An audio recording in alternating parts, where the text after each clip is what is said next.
Vous pouvez sentir quand quelqu'un vous regarde, et cela s'appelle la regard du gaz.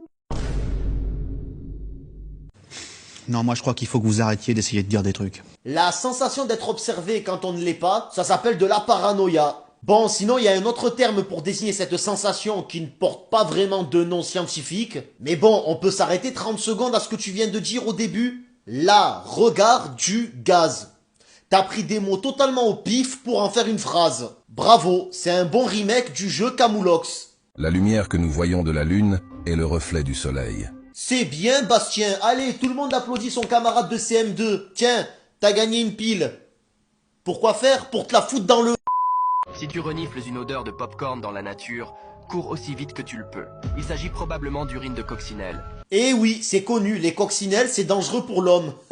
Mais entre nous, j'ai pas du tout envie de savoir comment t'en es venu à cette conclusion, c'est un peu chelou. Mais la vraie question est la suivante. Sucré ou salé? Ton clavier connaît ton plus grand regret, commande je regrette, et laisse-le terminer la phrase. Je regrette, la glace que j'ai mangée à 16h, elle m'a foutu une chiasse. Si tu t'abonnes, ma photo de profil deviendra noire. Tout le monde s'en branle, moi le premier. Le thé est la deuxième boisson la plus consommée au monde après l'eau. Il a raison.